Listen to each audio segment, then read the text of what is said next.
بسم الله الرحمن الرحيم পরম করুণাময় ও অসীম দয়ালু আল্লাহর নামে শুরু।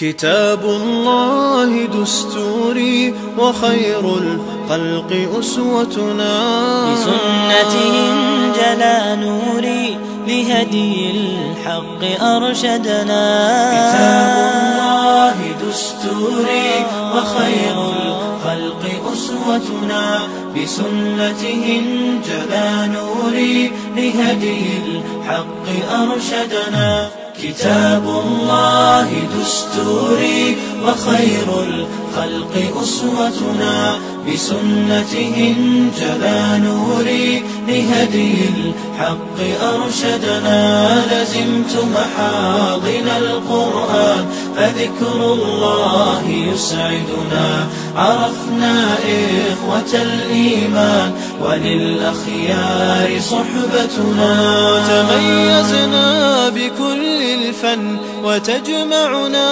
محبتنا وصدق القول نعرفه وخير الخلق يعرفنا تعالينا على الأحقاد مع المخطي تسامحنا تنافسنا بحفظ الآي وهذا ما يميزنا كتاب الله دستوري وخير الخلق أسوتنا بسنته انجلى نوري لهدي الحق أرشدنا. السلام عليكم ورحمة الله وبركاته.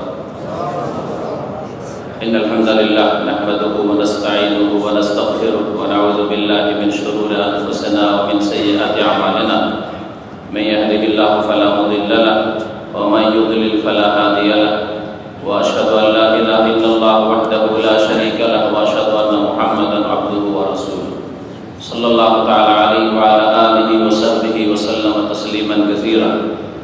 يا أيها الذين آمنوا اتقوا الله حق تقاته ولا تموتن إلا وأنتم مسلمون. يا أيها الناس اتقوا ربكم الذي خلقكم من نفس واحدة وخلق منها زوجها وبث منهما رجالا كثيرا ونساء واتقوا الله الذي تساءلون به والأرحام إن الله كان عليكم رقيبا. يا أيها الذين آمنوا اتقوا الله وقولوا قولا سديدا يصلح لكم أعمالكم ويغفر لكم ذنوبكم ومن يطع الله ورسوله فقد فاز فوزا عظيما. أما بعد فإن خير الحديث كتاب الله وخير الهدي هدي محمد صلى الله عليه وسلم وشر الأمور محدثاتها وكل محدثة بدعة وكل بدعة ضلالة وكل ضلالة في النار. أعوذ بالله من الشيطان الرجيم. وكأي من دابة لا تحمل رزقها الله يرزقها وإياكم وهو السميع العليم. সম্মানিত শ্রোতা মণ্ডলী, আল্লাহ পাক রব্বুল আলামিনের যাবতীয় হামদ সানা প্রশংসা গুণগান যে আল্লাহ পাক রব্বুল আলামিন আমাদের একমাত্র সৃষ্টিকর্তা, যে আল্লাহ পাক আমাদেরকে সৃষ্টি করেছেন, আমাদেরকে রিজিক দান করেন, আমাদের হায়াতের মালিক, আমাদের মওতের মালিক, সবকিছু আল্লাহ পাক রব্বুল আলামিন করেন। তার কাজে কোনো কেউ শরীক নেই, কোনো কিছুই শরীক নেই। সে আল্লাহ পাকের যাবতীয় প্রশংসা যে আল্লাহ পাক রব্বুল আলামিন যখন সবকিছুই করেন, তার কাজে কেউ শরীক নেই, তার রুবিয়াতে শরীক নেই, তখন তার ইবাদত বন্দেগীতে আমরা কোনো কিছুকে শরীক করব না। আল্লাহ পাক আমাদের তাওহীদের উপর যেন কায়েম রাখেন, তাওহীদের উপর আমাদেরকে আল্লাহ পাক রব্বুল আলামিন যেন মওত দান করেন, আর তাওহীদের সাথে বিচার দিবসে হাজির হওয়ার তৌফিক যেন আল্লাহ পাক দান করেন। আল্লাহ পাক রব্বুল আলামিন তাওহীদের বদৌলতে, নেক আমলের বদৌলতে আল্লাহ পাক রব্বুল আলামিন যেন তার রহমত দান করেন, আর তার রহমতে আমাদেরকে আল্লাহ পাক দুনিয়া আখিরাতে যেন ঢেকে নেন। আল্লাহ পাক আমাদেরকে দুনিয়া আখিরাতে সুখী করেন। আল্লাহ পাক যেন আমাদেরকে জান্নাতুল ফিরদৌস দান করেন। সালাত ও সালাম নাযিল করে মুহাম্মদ রাসূলুল্লাহ সাল্লাল্লাহু আলাইহি ওয়াসাল্লামের উপর, যিনি রাহমাতুল লিল আলামিন। যিনি বিশ্বজাহানের সমস্ত কিছুর জন্য, সকলের জন্য, সবকিছুর জন্য রহমত, দয়াশীল, যেমন আল্লাহ পাক কোরআনে কারীমে ইরশাদ করেছেন। যিনিও আল্লাহ পাক রব্বুল আলামিনের কোনো কাজে শরীক ছিলেন না, বরং মহান আল্লাহর কাছে তিনিও সেইভাবেই চাইতেন যেমন আমাকে আপনাকে চাওয়ার নির্দেশ দেওয়া হয়েছে। তিনি সেইভাবে মেহনত পরিশ্রম করতেন, রুজির সন্ধান করতেন যেমন আমাকে আপনাকে রুজির সন্ধান করতে বলা হয়েছে। আমরা এই সৌদি আরবের প্রবাসী মানুষ সকলে হালাল রিজিক তলাশ করার জন্য এসেছি। এটা হচ্ছে আমাদের একটা বড় উদ্দেশ্য। শুধু ইবাদতবন্দি করার জন্য আসেন, কারণ ইবাদতবন্দি দেশে থেকেও হয়তো, আর দেশে থেকেও যদি কারো সৎ নিয়ত থাকে, তা আর আল্লাহ পাক রব্বুল আলামিন তাকে সচ্ছলতা দিয়ে থাকে, তো হজে আসতে পারে, উমরায় আসতে পারে। আমরা এখানে এসেছি রুজির সন্ধানে। এই উদ্দেশ্য আমাদেরকে এই বিদেশে পৌঁছে দিয়েছে। যখন রুজির সন্ধানে এসেছি আমরা, তখন রুজি সম্পর্কে আজকে আলোচনা।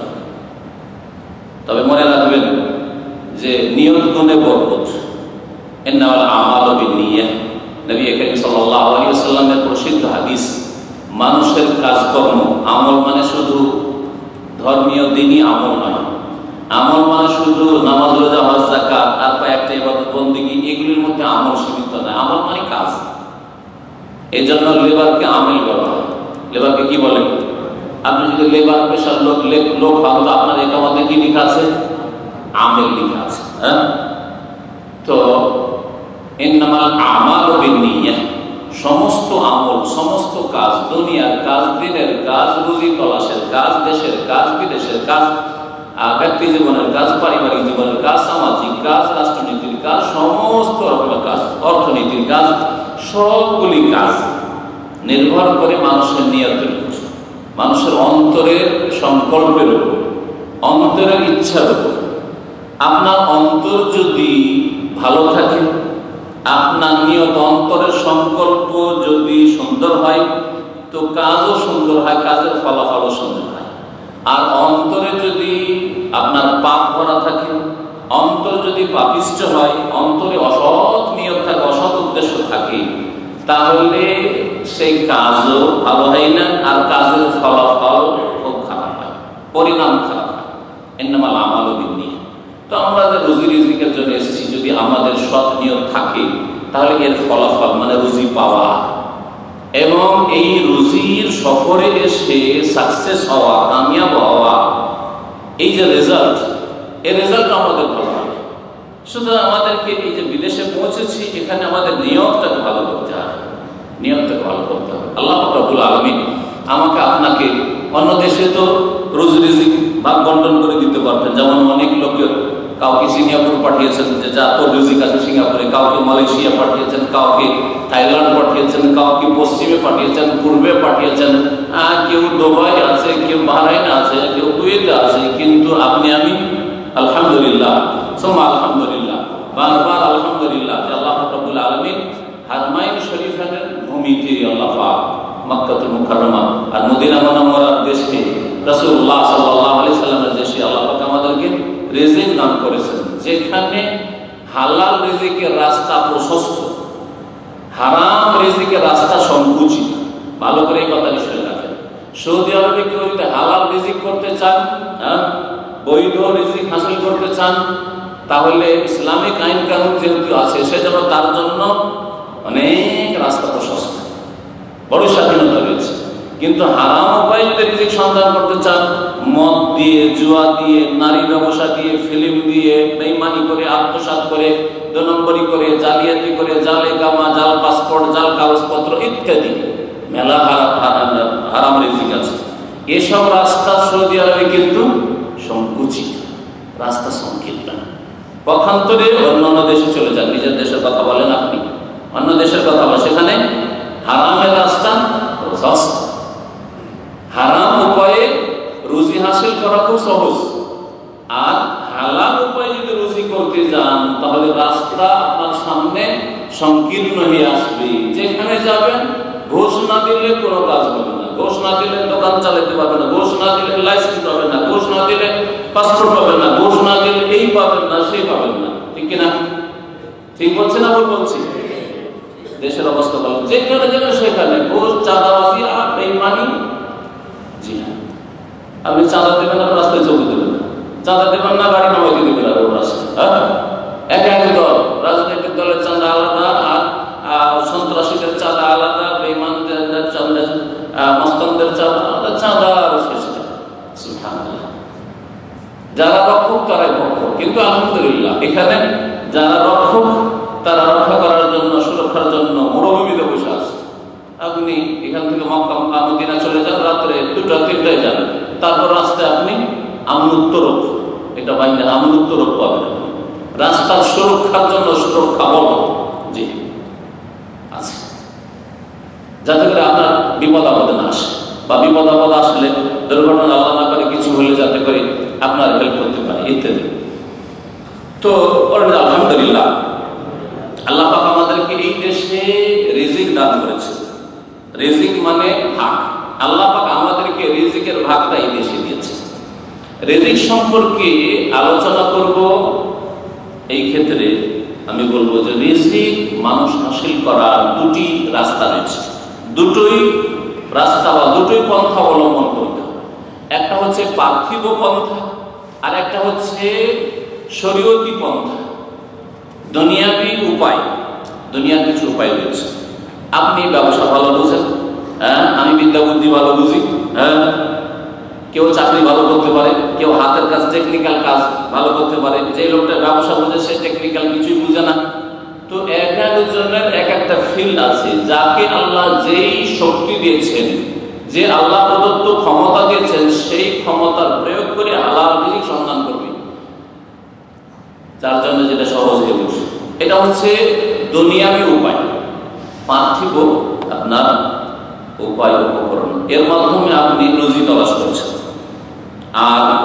আর একটা হচ্ছে দ্বীনি উপায়, শরীয়তি উপায়। কোরআন এবং সুন্নাহয় বেশ কিছু উপায় অবলম্বন করতে বলা হয়েছে, বেশ কিছু কাজ করতে বলা হয়েছে, বেশ কিছু পদক্ষেপ নিতে বলা হয়েছে, যেগুলির মাধ্যমে আপনি রিজিক বৃদ্ধি করতে পারবেন, রিজিকের চাবি বলতে পারেন সেগুলি। এগুলি হচ্ছে শরীয়ত সম্মত রিজিকের চাবি। ঘরে ঢোকার জন্য, তালা খোলার জন্য যেমন চাবি লাগে, তেমনি আপনার হালাল রিজিকের রাস্তা খোলার জন্য, ঘর খোলার জন্য চাবি লাগে। ওই চাবিগুলো আজকে আপনাদের সামনে পেশ করব। 8টি চাবি ইনশাআল্লাহ তাআলা পেশ করব সংক্ষেপে। তার আগে বলবো যে রিজিক সম্পর্কে কিছু আকীদাগত কথা রয়েছে, বিশ্বাসগত বিষয়। একজন মুসলিম তার রিজিক, উপজীবিকা, রুজি রোজগার সম্পর্কে যে বিশ্বাস রাখে, যে ধ্যান ধারণা রাখে, একজন অমুসলিম রাখে না। একজন অমুসলিম কাফেরের বা পেট পূজারী, যে হয়তো জাতিতে মুসলমান কিন্তু পেট পূজা, পেট ওইভাবে বুঝে যেভাবে একটা অমুসলিম বুঝে, পেট ছাড়া কিছু বুঝে না, পয়সা ছাড়া কিছু বুঝে না। তো দুইজনের চিন্তা চেতনায় পার্থক্য রয়েছে। একজন মুসলিম, যেই ব্যক্তি কিছু আকীদায় বিশ্বাসী, কিছু কথা বিশ্বাস রাখে আল্লাহ সম্পর্কে, আল্লাহর দ্বীন সম্পর্কে, আল্লাহ পাকের কুদরত সম্পর্কে, আল্লাহ পাকের রাস্তা সম্পর্কে বিশ্বাস রাখে। আর একজন মুসলিম অথবা একজন পেট পূজারী মুসলিম, বেদিন মুসলিম, এসব বিশ্বাস রাখে না। যা করি তাই পাই, যেমন কর্ম তেমন ফল, কর্ম করি তাই পাই, আর আল্লাহ দিচ্ছেন এসব ধ্যান ধারণা নেই আসলে। আর গতানুগতিক শুনলেও এসব কথা বিশ্বাস নেই, আর বিশ্বাস থাকলেও সারা জীবন তার এই কথা খেয়াল আসে না যে এগুলি আল্লাহ দান, যে আল্লাহ দিয়েছেন আমাকে, আল্লাহ বিদেশে আসার তৌফিক দিয়েছেন, জীবনে এই কথা বেরোয় না, আর কোনোদিন এসব চিন্তা আসে না। তো আকীদাগত কিছু বিষয় বলবো আপনাদের সামনে এই রিজিক সম্পর্কে। প্রথম যে বিষয়টি সেটা হচ্ছে যে নিঃসন্দেহে আল্লাহ একমাত্র রাজ্জাক, আল্লাহ ছাড়া রিজিক দাতা কেউ নেই। সবচেয়ে শ্রেষ্ঠ মানুষ প্রিয় নবী মুহাম্মদ রাসূলুল্লাহ সাল্লাল্লাহু আলাইহি ওয়াসাল্লাম, তিনিও আপনাকে এক ফোঁটা পানি রিজিক দেওয়ার ক্ষমতা রাখেন না। যে রাসূল আপনাকে দিয়েছেন কিছু না রাখেন। রাসূলুল্লাহ সাল্লাল্লাহু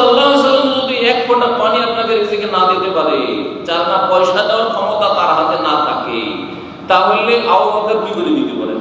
হ্যাঁ, যদি সাহাবায়ে কেরামরা কেউ না দিতে পারেন, তাহলে জিলানী কি করে দিতে পারেন, যাকে গৌসুল আজম বানিয়ে ফেলেছেন আপনি? কত বড় শিরকি কথা। তাহলে চিশতি কি করে দিতে পারে, যাকে গরিব নওয়াজ, গরিবের দাদা বানিয়ে ফেলেছেন আপনি?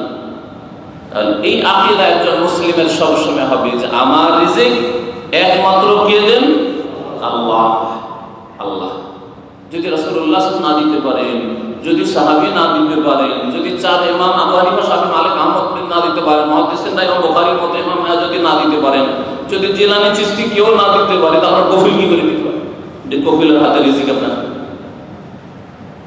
কেউ দিতে পারে না। রিজিকের মালিক একমাত্র আল্লাহ, এই কথা বিশ্বাস করতে হবে। সূরা যারিয়াত আল্লাহ পাক ইরশাদ করেছেন, ইন্নাল্লাহা হুয়া রাজ্জাকু যুল কুওয়াতিল মাতিন। নিঃসন্দেহে আল্লাহ হচ্ছেন আর-রাজ্জাক। আল্লাহ 99টি নামের মধ্যে একটি নাম হচ্ছে রাজ্জাক। আল্লাহ যে রাজ্জাক, রিজিক দান করেন, এই কথাটি কোরআনে কারীমের বহু আয়াতে রয়েছে। নাহনু নারযুকুকুম ওয়া ইয়াহুম, ছেলে মেয়েদেরকে দারিদ্র্যের ভয়ে, অভাবের ভয়ে হত্যা করিও না, মেরে ফেলিয়ে দিও না, বাচ্চা নেব না, এই কাফেরদের মতো ধারণা রাখিও না। কারণ তোমাদেরকে রিজিক দিচ্ছি, আর তোমাদের ওই মাসুম সন্তান, নিষ্পাপ ছেলে মেয়েদেরকে দিচ্ছি, যারা পেটে এসেছে অথবা আসতে যাচ্ছে অথবা দুনিয়া চলে এসেছে। খবরদার ওগুলো মারিও না, ওদের রাস্তা বন্ধ করিও না। তোমার বাপ যদি তোমার রাস্তা বন্ধ করে দিত, তোমার মা যদি তোমার রাস্তা বন্ধ করে দিত, কোথা থেকে আসতেন? হ্যাঁ, দুনিয়া থেকে আসতে, সৌদি আরব আসা কথা। দ্বিতীয় আকীদার বিষয়টি মনে রাখবেন যে আল্লাহ যে রিজিকের ভাগ বন্টন করে রেখেছেন লৌহে মাহফুজে, আল্লাহ পাক তাকদীর লিপিতে, ভাগ্য লিপিতে, লৌহে মাহফুজে লিখে রেখেছেন, সেটা কখনো ভুল করবে না, তাতে ভুল হবে না। আমরা দিতে গিয়ে আপনারটা এগিয়ে দিয়ে দিলাম, এরটা ওকে দিন, আমাদের ভুল হতে পারে। আপনি পাবেন 100 টাকা, এ পাবেন 50 টাকা, উল্টা করে দিতে পারে, হতে পারে না? পারে না, আমাদের হইতে পারে। কিন্তু আল্লাহ যেহেতু রাজ্জাক, সুতরাং রিজিক ভুল করে আমার রিজিক আপনি খেয়ে ফেলবেন, আর আপনার রিজিকটা আমি খেয়ে দিতে পারবো, বা আপনার রিজিকটা আমি খারাপ করে দিতে পারবো, নষ্ট করে দিতে পারবো, এই ধারণা মগজে থাকলে সরিয়ে দেন। কেউ হিংসা করে, শত্রুতা করে, বিদ্বেষ আছে, বিরোধিতা করে, আর ভিতরে ভিতর আপনার চাকরির শিকড় কাটছে, এইসব ধারণা রেখে ক্ষতি করার চেষ্টা করছে। কিন্তু আল্লাহ পাক রব্বুল আলামিনের ইচ্ছার বিরুদ্ধে, আল্লাহ যদি সে রিজিকটা আপনার নসিবে রেখে থাকেন, কোনো শক্তি পৃথিবীতে নেই, সারা দুনিয়ার কোনো শক্তি নেই যে আপনার রিজিকটা কেড়ে দিতে পারে। কেড়ে নেওয়া তো দূরের কথা, কমিয়ে দিতে পারে। চাকরি খেয়ে নিতে পারে, অমুক আমার চাকরি খেয়ে দিল, চাকরিটা আমার ভালো একটা সালে হইতে যাচ্ছিল, অমুক হতে দিল না, আমার এখানে ভালো একটা পজিশনে দোকান পাচ্ছিলাম, সেটা সে বেশি টাকা দিয়ে নিয়ে গেল, আমাকে দিতে দিল না, ইত্যাদি ইত্যাদি। এইসব কথা যে আমাদের দেশের মানুষরা বলে, সব ভুল কথা। আপনার ভাগ্যে ওটা নেই, আপনার ওটা রিজিক নয়। আপনার রিজিক এই বছরই শেষ হয়ে গেছে, এক্সিট লাগবে, এটা ফয়সালা আল্লাহ হয়ে আছে। সুতরাং কেউ যে আপনার ষড়যন্ত্র করে আপনাকে এক্সিট লাগিয়ে দিল বা এরকম কিছু করলো না, না, ওইসব নিয়ে পেরেশান হবেন না। তাতে কি হবে? মানসিক দিক থেকে শান্তিতে জীবনযাপন করো। আলহামদুলিল্লাহ, আল্লাহ তুমি আমার সৌদি আরবের রিজিক বা এই যে চাকরিটা আমার ছিল অথবা ব্যবসা ছিল, আল্লাহ এটাকে তুমি ক্লোজ করে দিয়েছো তোমার ইচ্ছাই। আল্লাহ তুমি আর একটা রাস্তা কোনো খোলো, কারণ রব্বি ইন্নী লিমা আনজালতা ইলাইয়া মিন খাইরিন ফাকির। মুসা আলাইহিস সালাম দীর্ঘ লম্বা সফর করে ফেরাউনের জুলমের ভয়, অত্যাচারের ভয়, ফেরাউন খুন করে দিবে, পলায়ন করে সেখানে পৌঁছলেন যুবক মানুষ।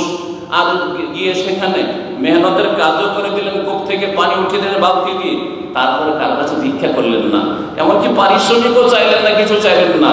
ফালাম্মা তাওয়াল্লা ইলা যিল, ছায়ায় ফিরে আসলেন। আসার পরে বলছে রব্বি ইন্নী লিমা আনজালতা ইলাইয়া মিন খাইরিন ফাকির। আল্লাহ আমার জন্য যে কল্যাণ নাযিল করেছো, আমার জন্য যে রিজিক তুমি সুনির্ধারিত করেছো, তার আমি আজকে মুহতাজ হয়েছি, মুখাপেক্ষী ফাকির হয়েছি। আজকে আমি ফকির আর তুমি গানি। আল্লাহ পাক রব্বুল আলামিন তুমি আমার রিজিকের ব্যবস্থা করো। আল্লাহর কাছে কত ছোট্ট আয়াত, কত ছোট্ট দোয়া করছেন, ছোট্ট দোয়া কবুল হচ্ছে। তার এক লাইনেরও দোয়া না, আধা লাইনের দোয়া কোরআনে কারীমের, সেই দোয়া কবুল হচ্ছে। আর আমরা আধা ঘন্টা ধরে দোয়া করি, কেন কবুল হয় না? তাহলে ত্রুটি আপনার মধ্যে রয়েছে, আমার মধ্যে রয়েছে। 3 নম্বর আকীদার বিষয় হচ্ছে যে আল্লাহ পাক যে রিজিক ভাগ বন্টন করেন সেটা কারো রূপ চেহারা দেখাও না, আর কারো বংশের মান মর্যাদা দেখাও না, আর দুনিয়ার কোনো দিক দেখে না, অথবা নেতৃস্থানীয় ব্যক্তি সেই গোত্রের সেই জন্য তাদেরকে রিজিক বেশি দেওয়া হয়েছে বা বেশি দেওয়া হবে, এমন কিছু না। বরং আল্লাহ পাক রব্বুল আলামিন রিজিক দেন তার হিকমতের জন্য। আল্লাহ কোন কাউকে যদি রিজিক দেন, সৎ লোককেও যদি রিজিক বৃদ্ধি করেন, তাতে আল্লাহর হিকমত রয়েছে, রহস্য রয়েছে, তত্ত্ব রয়েছে। আর যদি অসৎ লোককেও আল্লাহ পাক দেন, তাতেও আল্লাহ পাকের হিকমত রয়েছে। আপনি যেহেতু বেশি কিছু বুঝেন না, ওমা উতিতু মিনাল ইলমি ইল্লা কালিলা ওয়াল্লাহু ইয়ালামু ওয়া আনতুম লা তা'লামুন, আসল রহস্য আল্লাহ জানেন, তোমরা কিছুই জানো না। সেই জন্য তুমি মনে মনে ভাবছো যে আরে এই তো দুনিয়ার পাপিষ্ট, এত পাপ করছে, এত বড় চরিত্রহীন, তারপরও পয়সার অভাব নেই, নেতৃত্বের অভাব নেই, ক্ষমতার অভাব নেই, সুস্থতার অভাব নেই, ধনজনের অভাব নেই, আর আমি আল্লাহকে এত ডাকছি তবু পেটের ভাত জুটছে না। আপনার জ্ঞান নেই আল্লাহর দ্বীন সম্পর্কে, আল্লাহ পাকের কাজ সম্পর্কে, আল্লাহ পাকের কুদরত সম্পর্কে, আল্লাহ পাকের রুবুবিয়ত সম্পর্কে, আল্লাহ পাকের তৌহিদ সম্পর্কে। সেই জন্য এই ধরনের চিন্তা আপনি করছেন। আল্লাহ পাক আর রূপ চেহারা দেখে দেন না, বরং আল্লাহ পাক হিকমতের জন্য। কাউকে আল্লাহ পাক অঢেল ধন সম্পদ দেন পরীক্ষা করার জন্য। পরীক্ষায় পাপ করে যাচ্ছে, আল্লাহ পাক তার পাপকে আরো বৃদ্ধি করার জন্য, তার আখিরাতের শাস্তি আরো বেড়ে যাক, কঠোর শাস্তির যোগ্য হোক, সেই জন্য আল্লাহ পাক আরো তাকে রিজিক দিচ্ছেন। আর কেউ আল্লাহকে ডাকছি, তাওহীদের উপর রয়েছে, সুন্নতের অনুসারী, 5 ওয়াক্ত সালাত আদায় করি, আল্লাহকে ভয় করে, মুত্তাকি পরহেজগার, তারপরও রিজিকে অভাব রয়েছে, আল্লাহর এত হিকমত রয়েছে। এইটিও আল্লাহ পাক পরীক্ষা করছেন। রিজক সম্পর্কে আরেকটা আকীদাগত বিষয় মনে রাখবেন, 4 নম্বর, সেটা হচ্ছে যে রিজক একমাত্র চাইবেন আল্লাহ পাকের কাছে। রিজক চাইবেন কার কাছে? একমাত্র আল্লাহর কাছে। নবী মুহাম্মদ রাসূলুল্লাহ সাল্লাল্লাহু আলাইহি ওয়াসাল্লামের হাদিস সহিহ মুসলিমের রয়েছে, ওয়া ইসতাআনতা ফাস্তাইন বিল্লাহ, তিরমিজিতে রয়েছে, যখন তুমি সাহায্য চাইবে একমাত্র আল্লাহর কাছে চাইবে। সাহায্য চাইলে কার কাছে চাইবেন? আল্লাহর কাছে চাইবেন। আমরা চট করে মানুষের কাছে হেল্প চাই, একটু অভাব দেখা দিয়েছে, ঋণ খরচ হয়ে গেছে, কফিলের কাছে ভিক্ষা চেয়ে বসে আছেন যে আমি খুব ঋণী হয়ে গেছি, একটু যাকাত টাকা থাকলে দিন। কেন চাইবেন আপনি এরকম? আল্লাহর কাছে চান আপনি। আপনার তাওহীদের ত্রুটি রয়েছে, আল্লাহর আস্থা ভরসা তাওয়াক্কুলের ত্রুটি রয়েছে। রিজিক চাইবেন একমাত্র আল্লাহ পাকের কাছে, সার্বিক কল্যাণের আশা রাখবেন একমাত্র আল্লাহর কাছে। তবে লোভ লালসা ছাড়া, লোভ লালসা নেই, কিন্তু যদি আল্লাহর কোন নিয়ামত কারো মাধ্যমে চলে আসে সেটাকে রদ করতে হবে, আর সেটা হালাল, আপনার জন্য হালাল, হারাম নয়, অবৈধভাবে আপনি নিচ্ছেন না। আর লোভ লালসাও নেই যে কারো পয়সা কেউ দিক, আমাকে হেল্প করুক, এই করুক, সেই করুক, না, আর চলে আসলো, তাহলে নিতে কোনো অসুবিধা নেই। 5 নম্বর আকীদার বিষয় রিজিক সম্পর্কে মনে রাখবেন যে আল্লাহ যদি কাউকে অঢেল রিজিক দান করেন, রিজিক মানে শুধু টাকা পয়সা নয়। সাধারণ মানুষের মনে রিজিক মানে মনে করে টাকা পয়সা।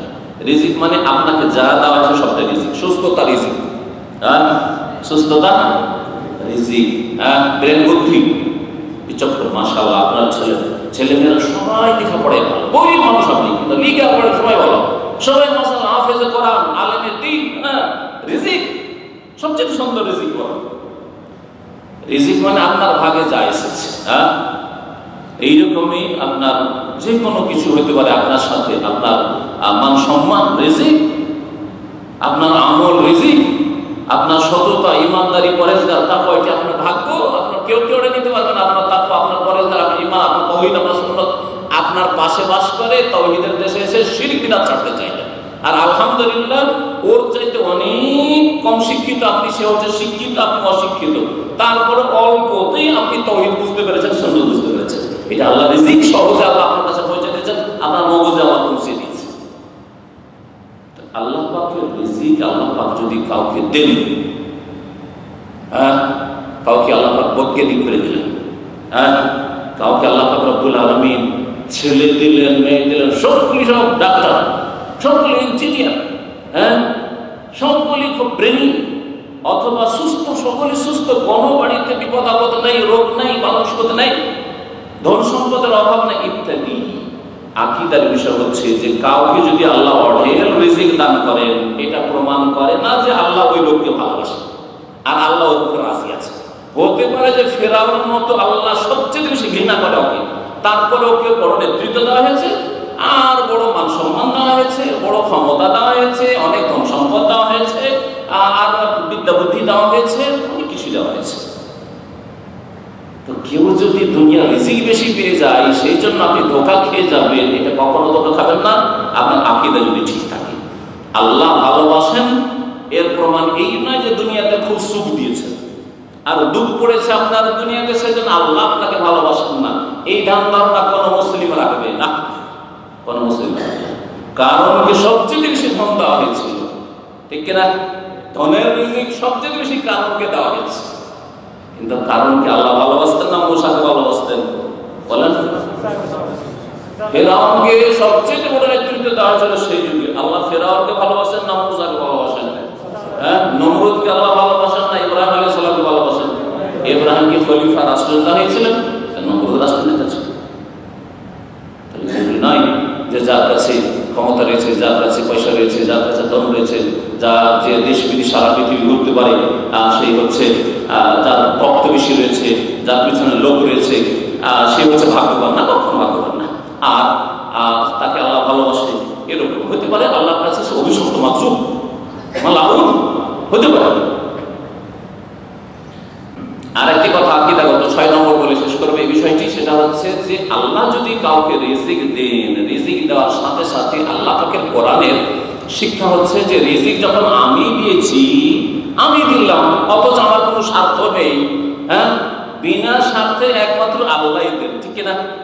আল্লাহ কোনো স্বার্থ নেই, বিনা স্বার্থে কোনো গরজ নেই দুনিয়ার, একমাত্র কে দেন? আল্লাহই দেন, কোনো স্বার্থ নেই। আর আপনি যদি আমাকে দেন স্বার্থ আছে, আমি যদি আপনাকে দিই স্বার্থ আছে, কিছু না কিছু স্বার্থ আছে। আমার উপরে একটা ভালো সুদৃষ্টি থাকবে, কিচ্ছু যদি না থাকে, আমার কোনো কাজের প্রয়োজন পড়লে আমার কথাটা মানতে হবে, কারণ আমি এই দিয়েছি, সেই দিয়েছি, এই করেছি, সেই করেছি, ঠিক না? আল্লাহ পাক রব্বুল আলামিনের কোনো স্বার্থ থাকে না। আল্লাহ পাক রব্বুল আলামিন যখন বিনা স্বার্থে আমাকে আপনাকে রিজিক দিয়েছেন, তার সাথে সাথে একটা আল্লাহ ডিমান্ড করেছেন। ডিমান্ড হচ্ছে, দাবি হচ্ছে আল্লাহ পাকের যে দিলাম যখন আমি তোমার উপর খরচ করলাম, তুমি আমার অন্য বান্দাদের উপর খরচ করো। এই জন্য যেখানে আল্লাহ বলছেন তোমাকে রিজিক দিয়েছি, সেখানে ওয়ানফিকু মিম্মা রাযাকনাকুম। দেখেন, একটি আয়াত বললাম, ওয়ানফিকু, তোমরা খরচ করো, ব্যয় করো, যেখানে খরচ করার প্রয়োজন। মিম্মা রাযাকনাকুম, তোমার ঘরের না, তোমার বাপের না, মিম্মা রাযাকনা, যা আমি রিজিক দিয়েছি তোমাদেরকে, তোমরা খরচ করো। সবসময় মনে রাখবেন একজন মুসলিম হিসাবে যে আল্লাহ যখন দিয়েছেন, আর আমার আশেপাশে অভাবী আছে, ইয়েতিম আছে, বিধবা আছে, অসহায় আছে, দুর্গত আছে, গরিব আছে, ভিখারি আছে, অথবা অসুস্থ আছে, চিকিৎসা করাতে পারছেন না, অপারেশন প্রয়োজন, অপারেশন করাতে পারছেন, ইত্যাদি যে কোনো বালা মুসিবত হোক, দেশ থেকে নতুন এসছে, তার খাওয়া দাওয়ার ব্যবস্থা নেই, খাওয়ান, সহযোগিতা করেন। আল্লাহ খরচ করতে বলেছেন। এই কয়েকটি কথা বলার পরে এখন রিজিকের কয়েকটা চাবি আপনাদের সামনে সংক্ষেপে পেশ করব। আল্লাহ পাক রব্বুল সূরা আল-আনকাবুত আয়াত নম্বর 60 ইরশাদ করেছেন, ওয়া কাআইয়িম মিন দাব্বাহ, অনেক জীবজন্তু রয়েছে। আল্লাহ বলছেন অনেক জীবজন্তু রয়েছে, লা তাহমিলু রিজকাহা, যে জীবজন্তুগুলি, যে প্রাণীগুলি নিজের রিজিক বহন করতে পারে, উঠাইতে পারে, উঠাতে পারে, ওকে উঠিয়ে দিতে হয়, সঞ্চয় করে রাখতে পারে না। যতটুকু খেতে পারলো পেটে অতটুকু সঞ্চয় করে রাখতে পারে না। তো এরা বহনও করতে পারে না, আয় ইনকামও করতে পারে না, এমনকি রিজিক যদি সামনে পড়ে থাকে উঠিয়ে মুখে দিতেও পারে না। হ্যাঁ, আর যতটা খেতে পারবে ততটাই, হয়তো এমনও কিছু প্রাণী আছে যতটা খেতে পারলো পেটে রাখতে পারলো অতটাই, সঞ্চিত করে রাখবে নিয়ে গিয়ে নিজের বাসায়, তাও করতে পারে না। তো এদেরকে কি রিজিক দান করেন? হে মানুষ, হে মানুষ, হে সবল মানুষ, হে সাবালক মানুষ, হে সুস্থ মানুষ, চিন্তা করুন তো, আপনি আল্লাহর নিয়ামত আপনার উপর আমার উপর কত আছে। আপনি আমি নিজের রিজিক সঞ্চয় করতে পারি, ইনকামও করতে পারি, হ্যাঁ, টেনে নিয়ে আসতে পারি, নিয়ে আসার মুখে উঠাইতেও পারি, ঠিক না? হ্যাঁ, খেতেও পারি, চিবাতেও পারি, হজমও করতে পারি, আবার নিকাশও করতে পারি, সবকিছু করতে পারি, পারি কি পারি না? হ্যাঁ, তারপরে যা খেলাম অতটাই নাই, যা খেলাম না, খেতে পারলাম না, ওটাকে জমা করে রাখতেও পারি, সঞ্চয় করে রাখলাম শুধু 2-4 মাসের জন্য, হ্যাঁ, বছর কি বছর, সারা জীবনের জন্য। ঠিক আছে, ধান রাখা যাবে না রে, হ্যাঁ, পাট রাখা যাবে না রে, বিক্রি করে দে, বিক্রি করে টাকা বাড়িতে রাখা যাবে না রে, ব্যাংকে রাখ, হ্যাঁ, দেশের ব্যাংকে রাখা যাবে না রে, বিদেশের ব্যাংকে রাখ। এগুলো কে করে? কে করতে পারে? গরু ছাগল করতে পারে, পিপিলিকা করতে পারে, আপনার নাবালক শিশুটা করতে পারে, 2 মাস 3 মাস 6 মাসের বাচ্চা করতে পারে, কিন্তু আমি পারি, আলহামদুলিল্লাহ, ঠিক কিনা? তাহলে চিন্তা করুন, আল্লাহ বলছেন তুমি এতগুলি কাজ করতে পারো, এই কাজগুলি অন্য প্রাণীগুলো করতে পারে না, অন্য জীবজন্তু করতে পারে না, তারপরে এত পেট নিয়ে চিন্তা যে হারাম খাচ্ছ, অথচ অন্যরা হারাম খেতে যায় না, যেটা ওর রুজি নয়। যেসব পশু, ঘাস খাওয়া পশু প্রাণী, ওকে গোস্ত দিলেও খাবে না। খাবে গোস্ত? বলেন দেই খাবে?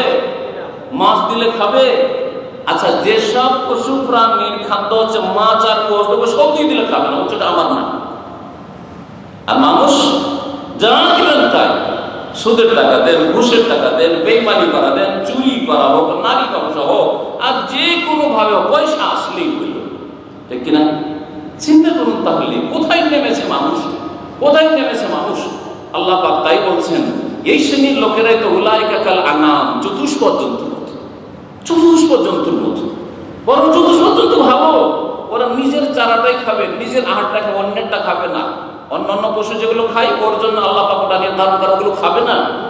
বালহুম আদাল, এই জন্য এইরকম মানুষগুলি যারা আল্লাহর দিনের সাথে সম্পর্ক রাখে না, আল্লাহর ভয় রাখে না, পরকালে জবাবদেহি করতে হবে এই কোনো চিন্তা নেই, হালাল হারামকে একাকার করে দিল, সবকিছু গ্রাস করে ফেললো, বেঈমানি আত্মসাৎ তাদের কাছে কোনো অপরাধ না, খুন করে টাকা পয়সা ইনকাম করা কোনো অপরাধ না, নারী ব্যবসা করে টাকা পয়সা ইনকাম করা তাদের কাছে কোনো অপরাধ না, মদের ফ্যাক্টরি, মদের ব্যবসা করে আর জুয়া খেলে ইত্যাদি চুরি ডাকাতি ইত্যাদি করে যে কোনো ভাবে না কেন পয়সা আসলেই হইল। এদের চাইতে পশু পাখি, গরু ছাগল, কুকুর, শৃগাল, বিড়াল এগুলি অনেক ভালো। আল্লাহ বলছেন বালহুম আযাল, এই শ্রেণীর লোকেরা আরো বেশি অধম, আরো নিকৃষ্ট, চতুষ্পদ জন্তুর চাইতে নিকৃষ্ট আল্লাহ পাক বলছেন। এই জন্য আল্লাহ পাক কাফেরদের সম্পর্কে, যাদের লাগাম নেই, পয়সা হলেই হইল, হ্যাঁ, আর নেতৃত্ব হলেই হইল, আর দুনিয়ার ভোগ বিলাসের সামগ্রী হলেই হইল, আল্লাহ বলছেন ওয়াল্লাযীনা কাফারু, এরা ইয়াতামাত্তাউ ইয়াবতাউন, এরা ভোগ বিলাস করে, ওয়ায়াকুলুনা কামা তাকুলুল আনাম, আর খায় চতুষ্পদ জন্তুর মতো। চতুষ্পদ জন্তু যেমন আবলা জানোয়ার, বুঝে না কিছুই, বলতেও পারে না, বুঝেও না যে কোনটা খাবো কোনটা না খাবো, হ্যাঁ, বুঝে না এটা আমার মালিকের জমির না অন্য জমির ফসল, বুঝে না। চতুষ্পদ জন্তুর মতো খাই দায় আর চলাফেরা করে, তারা লাগামহীন চলাফেরা করে। এই শ্রেণীর মানুষের জন্য জাহান্নাম হচ্ছে বাসস্থান, জাহান্নাম তাদের ঠিকানা। বলছিলাম আল্লাহ বলছেন যে কত শত যে জীবজন্তু আছে, লা তাহমিলু রিজকাহা, নিজের রিজিক উঠাইতে পারে না, নিজের রিজিক বহন করতে পারে না। বলুন, আপনি যখন 2 মাস 3 মাসের বাচ্চা ছিলাম, ক্ষমতা ছিল যে মায়ের দুধটা উঠিয়ে মুখে দিয়ে নেব, হ্যাঁ, ক্ষমতা ছিল। মা যদি কোলে করে উঠিয়ে স্তনে না লাগে তো ক্ষমতা ছিল। ফিডারটা বানিয়ে যদি মুখে ঢুকিয়ে না দিত ক্ষমতা ছিল। নিজের রিজিক উঠাতে পারতো না, মানুষই একসময় উঠাতে পারতো না। আর অন্যান্য প্রাণী তো আছেই যে নিজে কোনো কিছু ইনকাম করে নিয়ে এসে জমা করে রাখতে পারে না। আল্লাহ ইয়ারযুকুহা, তারপরেও আল্লাহ তাদেরকে রিজিক দিচ্ছেন। ওয়া ইয়াকুম, হে মানুষ, তোমরা সবকিছু সঞ্চয় করে রাখতে পারো, তোমাদেরকে আল্লাহ রিজিক দিচ্ছে। তাহলে আবার ভয় কিসের যে বেশি ছেলে মেয়ে হলে খেতে পাবো না, হ্যাঁ, আর হালাল পয়সা দিয়ে পেটের ভাত হবে না, এই ধরনের কথা কেন বলবেন? আজকাল মুসলিমরা এই ধরনের কথা বলে, হালাল ইনকাম করলে পেটের ভাত হইতো না। ওয়ার্কশপ চালাই, গাড়ির ওয়ার্কশপ, বিভিন্ন ওয়ার্কশপ, বলছি যদি হালাল পথে ইনকাম করি মেকানিক্যাল কাজে তো বাবারে পেটের ভাত হবে না। ওকালতি করে আর বলে যদি হালাল ইনকাম করি তাহলে পেটের ভাত হবে না, হ্যাঁ। জমি বিভাগে চাকরি করে, যদি হালাল শুধু, যেগুলোতে ঘুষ আছে, ঘুষের চাকরি যেগুলো, মানে ঘুষ খাওয়ার সুযোগ সুবিধা আছে, বলছে ঘুষ যদি না নিই তো পেটের ভাত হবে না। এই ধরনের কথা মুসলিম বলতে পারে? আল্লাহ বলছেন ওই এখন তোমাদেরকে তবে রিজিক। আল্লাহ সবকিছু শোনেন। সুতরাং যখন তুমি চাইছো, তোমার মনটা চাইছে আল্লাহ রিজিক দিক, আল্লাহ তো শুনছেন, আলিম সবকিছু জানছেন যে আল্লাহর বান্দা আছে, এর বাড়ির 2-4-5টা ছেলে মেয়ে আছে, তাদেরও রিজিক দিতে হবে, সব তো আল্লাহ জানছেন। কথা লম্বা না করে এখন সংক্ষেপে আমি বলি ওই রিজিকের চাবিগুলি, শরীয়তি চাবি। শরীয়তের বেশ কিছু কাজ রয়েছে, সব কাজের মাধ্যমে রিজিক আসবে। দ্বীন ইসলামের শুরু থেকে শেষ পর্যন্ত যে কোনো নেক আমল করবেন তার মাধ্যমে রিজিকে বরকত হবে, তার মাধ্যমে আপনার রিজিকের রাস্তা প্রশস্ত হবে। কিন্তু বিশেষভাবে কিছু কিছু আমল আছে যে আমলগুলি করলে রিজিকের চাবি আপনার হাতে আসে, রিজিকের দ্বার আপনার জন্য সহজে খুলে যাবে, রিজিকে আপনার বরকত হবে, আর কখনো আপনাকে দুনিয়ার পেরেশানি ভোগ করতে হবে না। সাধারণত প্রথম হচ্ছে তওবা ইস্তেগফার করা। একজন মুসলিম যদি প্রতিদিন তওবা ইস্তেগফার করে, তওবা মানে আল্লাহর দিকে ফিরে আসা, গুনহার দিকে চলে গেছেন আল্লাহর দিকে দ্রুত ফিরে আসে, এটা হচ্ছে তওবা। ইস্তেগফার মানে যে ভুলটা হয়ে গেছে তার জন্য আল্লাহর কাছে ক্ষমা চাওয়া, মার্জনা কামনা করা। তওবা ফিরে চলে আসলে, ভুল পথে চলে গেছেন তো ইউটার্ন করে ফিরে আসেন। আর যেহেতু ভুল পথে কিছু দূর চলে গেছিলেন, বেশ কিছু গুনাহ পাপ হয়ে গেছে, আল্লাহ নাফরমানি হয়ে গেছে, সেদিন আল্লাহর কাছে মাফ চান, ক্ষমা চান, আল্লাহ তুমি ক্ষমা করে দাও। এটা তওবা ইস্তেগফার। আস্তাগফিরুল্লাহ ওয়া আতুবু ইলাইহি, আল্লাহর কাছে আমি ক্ষমা চাইছি এবং তার দিকে ফিরে আসছি বা তার কাছে তওবা করছি। আস্তাগফিরুল্লাহাল্লাযী লা ইলাহা ইল্লা হুয়াল হাইয়ুল কাইয়্যুম ওয়া আতুবু ইলাইহি, এগুলো নবী করিম সাল্লাল্লাহু আলাইহি ওয়াসাল্লামের হাদিসের দোয়া, দোয়ায়ে মাসুরা, তওবা ইস্তেগফারের। এছাড়া নিজের ভাষাতে আপনি তো আল্লাহ তুমি আমাকে মাফ করে দাও, আল্লাহ আমি তোমার কাছে তওবা করছি, আর এইরকম ভুল ভ্রান্তি করবো না, পাপ করবো না, অন্যায় কাজ করবো না, ফরজ ছাড়বো না, হারাম কাজ করবো না, আল্লাহ তুমি আমাকে ক্ষমা করে দাও। নিজের ভাষায় তওবা করে বুঝে সুঝে, তাহলে হবে কি অন্তর আর চোখ একসাথে হয়ে আপনার ওপর তার প্রতিফলন ঘটবে, আপনার উপর তার তাসির হবে, তওবার তাসির হবে। আর শুধু শুধু মন্ত্রের মতো পড়বেন কিন্তু অর্থ বুঝেন না, ওতে আপনার অন্তরের উপর তার প্রতিক্রিয়া হবে না। আল্লাহ পাক রব্বুল আলামিন নূহ আলাইহিস সালাম ভাষা বলেছেন, ইস্তাগফিরু রাব্বাকুম ইন্নাহু কানা গাফফারা, হে মানুষ তোমরা তোমাদের প্রতিপালকের কাছে ক্ষমা চাও, ইস্তেগফার করো, আল্লাহর কাছে বেশি বেশি ক্ষমা চান। কেন? কারণ আল্লাহ হচ্ছেন গাফফার, বড় মার্জনাকারী। ইউরসালিস সামা আলাইকুম মিদরারা, যদি আল্লাহর কাছে তওবা ইস্তেগফার করেন আকাশ থেকে মুষলধার বৃষ্টি আল্লাহ দেবেন, যতটা বৃষ্টি প্রয়োজন ততটা দেবেন, এত বেশি দেবেন না যে বৃষ্টি দিয়ে আল্লাহ ধ্বংস করেন ফসল পানি আর বাড়ি ঘর, এরকম করবেন না।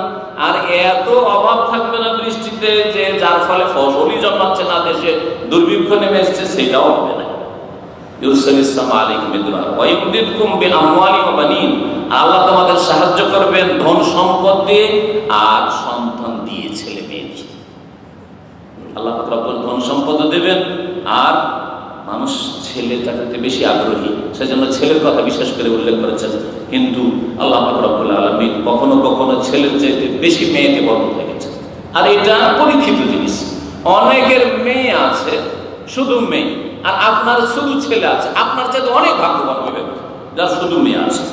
আলহামদুলিল্লাহ সকলে দিনদার পরেজগার, এদের বাপ মায়ের মত হলে এই মেয়েগুলি দোয়া করবে, জামাই পেয়েছে, নেক জামাই পেয়েছে, তাদের মাধ্যমে আলহামদুলিল্লাহ যে প্রজন্ম বাড়ছে। নবী করিম সাল্লাল্লাহু আলাইহি সাল্লামের শুধু মেয়ে, আল্লাহ পাক রব্বুল আলামিনের সবচেয়ে প্রিয় বান্দা মুহাম্মদ রাসূলুল্লাহ সাল্লাল্লাহু আলাইহি ওয়াসাল্লাম, তার জন্য শুধু মেয়ে আল্লাহ নির্বাচন করেছেন। সুতরাং আমার জন্য যদি শুধু মেয়ে নির্বাচন করেন তাহলে মনটা খারাপ করার কি আছে? আমি তো নবীর সুন্নতের উপর আছি। শুধু মিষ্টি মিষ্টি সুন্নত না, যেখানে শুধু হালুয়া পুরি খেতে পাবেন ওই রকম সুন্নত পালন করবেন, আর সুন্নতের নামে বিদআত করবেন। আর এটাও তো সুন্নাত যে নবী সাল্লাল্লাহু আলাইহি ওয়াসাল্লামের ছেলে সন্তানগুলি সবগুলি ছোটকালে মারা গিয়েছিল, আর মেয়ে সন্তানগুলি বড় হয়েছিল। জামাই আলী রাদিয়াল্লাহু তাআলা, চিন্তা করেন, নাতি হাসান হুসাইন, এ উম্মতের শ্রেষ্ঠ, যারা জন্ম থেকে ইসলাম পেয়েছেন, সাহাবী আর জন্ম থেকে ইসলাম পেয়েছে। চিন্তা করেন, আমরা জন্মসূত্রে ইসলাম পেল, সাহাবী নয়, সাহাবীও না, তাবিও না, তাবিও না। আর হাসান হুসাইন রাদিয়াল্লাহু আনহুমা, তারা জন্মসূত্রে ইসলাম, যে দিন ভূমিষ্ঠ হয়েছেন বাপ মা মুসলিম, ঠিক কিনা? বাকি অন্য সাহাবীরা আবু বকর, ওমর, উসমান, আলী সবগুলি জন্ম নিয়েছেন তখন কুফরের অবস্থায় ছিলেন, বাপ মা সব কাফের ছিলেন। পার্থক্য এদিকে দেখলেন না? আল্লাহ পাক রব্বুল অনেক সময় আপনার মেয়েকে বরকত রেখেছেন, মন খারাপ করবেন না। আল্লাহ পাক আপনাকে যে মেয়ে রিজিক দিয়েছেন এতেই বরকত রয়েছে। ওয়াজাল লাকুম জান্নাত, এবং আল্লাহ পাক তোমাদেরকে বহু বাগান দেবেন। ওয়াজাল লাকুম আনহারা, তোমাদের জন্য আল্লাহ নহর প্রবাহিত করবেন। এইভাবে আল্লাহ বরকতের কথা সূরা নূহের আয়াত নম্বর 10 থেকে 12 উল্লেখ করেছেন। ইমাম কুরতুবী রাহমাতুল্লাহ আলাইহি বলছেন, এই আয়াত প্রমাণ করে যে ইস্তিগফার করলে ইউস্তানজালু বিহি রিজক, তার মাধ্যমে আল্লাহ রিজিক নেমে আসে। এটা হচ্ছে শরীয়তি উপায়। আপনার রিজিকে বরকত নিয়ে আসার শরীয়তি উপায় হচ্ছে আল্লাহর কাছে বেশি বেশি ক্ষমা চান, আল্লাহর কাছে বেশি বেশি তওবা ইস্তিগফার করেন। নবী করিম সাল্লাল্লাহু আলাইহি ওয়াসাল্লাম দিনে কতবার করে তওবা ইস্তিগফার করতেন? 100 বার করে। একটি হাদিসে আর একটা 70 এর বেশি, মানে অনেকবার। 70 থেকে 100 বার, তারও বেশি। এতে অনেকবার বোঝানো হয়েছে। তো আপনি ওই রকমই যদি কমপক্ষে 70 বার 100 বার দিনে সকাল সন্ধ্যা দুপুর রাত্রে যতক্ষণ জেগে আছেন আপনি তওবা ইস্তিগফার করেন, তো এমন হয়ে যাবে যে আপনার জবান থেকে অটোমেটিক্যালি তওবা ইস্তিগফার করবে, আপনাকে চিন্তা করে বলতে হবে না। এরকম যেন অভ্যাস হয়ে যায় যে যখন তখন আপনার তওবা ইস্তিগফার মুখ দিয়ে বেরোচ্ছে। আল্লাহ পাক রব্বুল আলামিন তৌফিক দান করেন। দ্বিতীয় উপায় হচ্ছে রিজিককে বরকত নিয়ে আসার শরীয়ত উপায় আল্লাহর ভরসা করা। আল্লাহর ভরসা করবেন। আপনি আপনার চাকরির উপর ভরসা করবেন না। চাকরি করুন, কিন্তু চাকরির উপর ভরসা করবেন, এদের মধ্যে পার্থক্য আছে। আল্লাহ কাজও করতে বলেছেন আর আল্লাহর ভরসা করতে বলেছেন। এটা হচ্ছে ইসলাম। নবী করিম সাল্লাল্লাহু আলাইহি ওয়াসাল্লাম বদরে গেছেন, ওহদে গেছেন, মক্কা বিজয় করতে, রমজান মাসে মক্কা বিজয় গেছেন, রমজান মাসে বদরের যুদ্ধে গেছেন। মসজিদে নবীতে বসে শুধু জিকির আজকার তো করেন নাই, শুধু শুধু নামাজ তো পড়েন নাই, বরং নবী করিম সাল্লাল্লাহু আলাইহি ওয়াসাল্লাম ওহদে, তারপরে মদিনার বাইরে গেছেন, দেখেছেন তো ওহদ, তাই না? গেছেন। তার মানে মেহনতও করতে হবে, কিন্তু সবচেয়ে বেশি রাসূলুল্লাহ সাল্লাল্লাহু আলাইহি ওয়াসাল্লামের আল্লাহর ভরসা ছিল। তো আল্লাহর ভরসা মানে কর্মহীনতা না, কাজ ছেড়ে দেবেন আর হাত পা গুটিয়ে বসে থাকবেন, এটা ভুল কথা, গুমরাহি। আল্লাহ ভরসা বলে যুবতী বিবিকে বাড়িতে ছেড়ে চলে গেলেন, আল্লাহ ভরসা, বিবিকে আল্লাহ দেখবেন, আর আপনি চলে গেলেন কোথাও বিদেশে। আপনি আর তাও যদি বিদাত করতে চান তো বড় মুশকিল। এক তো বিদাত করতে গেলেন আর বিবিকে রিস্কে পড়ে গেছেন, আল্লাহ এরকম বলেন নাই। হ্যাঁ, দেখাশোনার লোক বসিয়ে দিয়ে যান, আপনার শ্বশুর সাহেবকে বসিয়ে দিয়ে যান, যদি ইসলামের কাজে যাচ্ছেন। বাজার করার কেউ নাই, আর আপনি গ্রামের বাড়ি থেকে উঠিয়ে নিয়ে এসে, আপনার শ্বশুর বাড়ি থেকে উঠিয়ে নিয়ে এসে ঢাকাতে ঘর ভাড়া করে রেখে দিয়ে চলে এসেছেন আপনার বিবি। আল্লাহ ভরসা চলবে? আর ওখানে একজন পুরুষকে রেখে আসতে হবে যে বাজার করতে পারে, অথবা কোনো রকমের কিছু ঝুঁকি থাকলে সেখানে সামলাতে পারে। আল্লাহকে ভরসা করতে হবে কাজকর্ম করি। নবী মুহাম্মদ রাসূলুল্লাহ সাল্লাল্লাহু আলাইহি ওয়াসাল্লামের হাদিস মুসনাদ আহমদ তিরমিজিতে রয়েছে, লাউ আন্নাকুম কুনতুম তাতাওয়াক্কালুনা আলাল্লাহ হাক্কা তাওয়াক্কুলি, তোমরা যদি আল্লাহর উপর ভরসা করার মতো ভরসা করতে, আল্লাহর উপর আস্থা করার মতো আস্থা করতে, যেমন ভরসা করতে হয় তেমন ভরসা। রিজিক দাতা বলে, আমার কাজ হচ্ছে কাজ করে দাও। আল্লাহ ডিউটি করা আমার কাজ, রিজিক তোমার। আল্লাহ ওষুধ খাওয়া আমার কাজ, ভালো করা তোমার কাজ। এটা হচ্ছে আস্থা। ওষুধ খাবেন, ওষুধের উপর কোনো ভরসা নেই। ডাক্তারের কাছে যাবেন, ডাক্তারের উপর কোনো ভরসা নেই, আল্লাহর ভরসা। আল্লাহ আমার কাজ আমি করলাম, তোমার কাজ তুমি করো। এ হচ্ছে আল্লাহর ভরসা করা। তোমরা যদি সত্যিকার অর্থে আল্লাহর ভরসা করতে, রাযাকাকুম, তাহলে আল্লাহ তোমাদেরকে রিজিক দান করতেন, কামা ইয়ারযুকুত তাইর, যেমন আল্লাহ পাখি কুলকে রিজিক দান করেন, পাখিকে রিজিক দান করেন। এখন পাখির সাথে যখন তুলনা করা হয়েছে, তো পাখির কাজটা দেখেন। পাখি কিন্তু বাসায় বসে থাকে না 24 ঘন্টা, 24 ঘন্টা বসে থাকে। হ্যাঁ, সন্ধ্যা হলে বাসায় ফিরে আসে, আর সকাল হলে বাসা থেকে।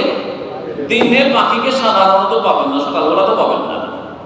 সকালবেলা যদি পেট ভরে গেছে তাহলে হয়তো দুপুরবেলা চলে আসছে, আর পেট না করলেও সারাদিন ঘুরছে, এদিক ওদিক ওদিক ঘুরতে আছে, ঘুরতে আছে, ঠিক না? তাহলে ঘুরতে বলা হয়েছে। পাখির সাথে তুলনা করা হয়েছে আমাদেরকে, তার মানে পাখি যেমন ছোটাছুটি করে, আমাদেরকেও ছোটাছুটি করতে হবে, আমাদেরকেও মেহনত করতে হবে। যার যেরকম মেহনত করা সম্ভব সেরকম মেহনত করবে। নবী করিম সাল্লাল্লাহু আলাইহি ওয়াসাল্লাম বলছেন, রাযাকাকুম, আল্লাহ তাআলা তোমাদেরকে রিজিক দিতেন ওই রকমই যেমন পাখিকে আল্লাহ রিজিক দেন। তারপরে শেষখানে কি বলছেন শুনেন, তার দুঃখে মাসানা তারুহু বিতান, সকালবেলা যখন পাখি বের হয় বাসা থেকে, তখন কি অবস্থা বের হয়? ফেমাসা, খালি পেট, দানা ভরা। আমরা দানা ভরা বলি, দানা ভরাটাকে টিপে দেখবেন কিছুই নেই। সকালবেলা একটা পাখি ধরে নেন, হ্যাঁ, পায়রা, হ্যাঁ, বা যে কোনো পাখি ধরে নেন, আর টিপে দেখেন কিছু নেই, সব হজম হয়ে পেটে চলে গেছে। হ্যাঁ, আর সন্ধ্যাবেলা যখন ফিরে আসছে পাখিটাকে ধরে দেখেন না তো গজগজ হচ্ছে, ঠিক না? সন্ধ্যাবেলা যখন পাখি ফিরে আসছে, বেতানান মানে পেট ভর্তি হয়ে ফিরে আসছে। ওই রকমই সকালে আমাদেরকে বেরোতে হয়। দিন হচ্ছে তাহলে রুজি রোজগার করার জন্য, তবে যদি কারোর নাইট ডিউটি হয় সেটা আলাদা কথা, কিন্তু আসল হচ্ছে দিনটা রুজি রোজগার করার জন্য, আর রাতটা শরীরকে আরাম দেওয়ার জন্য, আর আল্লাহর ইবাদতের জন্য। দিনে যেসব ফরজ ইবাদত আছে করলেন, আর রাত্রে যেসব ফরজ ইবাদত করলেন, কিন্তু রাতে ঘুমের সাথে সাথে যদি তাহাজ্জুদটা পড়তে পারেন তাহলে সবচেয়ে ভাগ্যবান মুসলিম আপনি, সবচেয়ে ভালো মানুষ। কমপক্ষে 1 ঘন্টা আধা ঘন্টা একটু উঠে আল্লাহর ইবাদত, শুধু রাতটা ঘুমানোর জন্য না। অনেকে মনে করে রাত ঘুমানোর জন্য না, রাত শুধু ঘুমানোর জন্য না। নবী করিম সাল্লাল্লাহু আলাইহি ওয়াসাল্লামকে আল্লাহ বলেন কুমিল লাইলা ইল্লা কালিলা, রাতে অধিকাংশ সময় তুমি তাহাজ্জুদ পড়ো, অল্প সময় ঘুমাও। তাহলে নবীকে অল্প সময় ঘুমাইতে বলা হচ্ছে, আপনি আগে বেশিটাই ঘুমান, তো অল্প তো কিছু দেন আল্লাহকে। যে সময় আল্লাহ ডাক দিচ্ছেন রিজিক দেওয়ার জন্য, আপনার দোয়া শোনার জন্য, আপনাকে ক্ষমা করার জন্য, সেই সময় আল্লাহকে ডাকেন, তাহাজ্জুদ পড়তে উঠে একটু।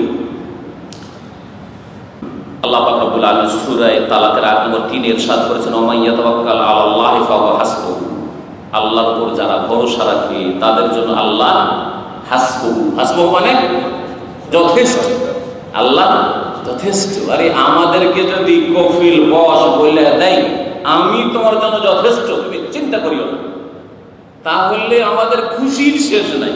যথেষ্ট, যথেষ্ট মানে বাড়ি লাগবে, বাড়ি করার খরচ দেবে, তাই না? চাকরি যতদিন ইচ্ছা তুমি করো, আমার কোম্পানিতে থাকো, খুশির শেষ নাই। রব্বুল আলামিন আপনার মালিক, আপনার রবের মালিক, আপনার কফিলের মালিক, আপনার শাসকের মালিক, নেতার মালিক, সবার মালিক, বাপের মালিক, মায়ের মালিক, সবার মালিক রব্বুন নাস, মালিকুন নাস, ইলাহুন নাস যিনি, আল্লাহ পাক রব্বুল আলামিন, তিনি যদি বলেন যে আমি তোমার জন্য যথেষ্ট, আমার ভরসা করেছ, তোমার জন্য আমি যথেষ্ট, আল্লাহ পাক যেন তার উপর সত্যিকার আস্থা ভরসা তাওয়াক্কুল করার তৌফিক দান করেন। 3 নম্বর উপায় হচ্ছে শরীয়তি উপায়, রিজিকে বরকত নিয়ে আসা, রিজিকের দ্বার খোলা।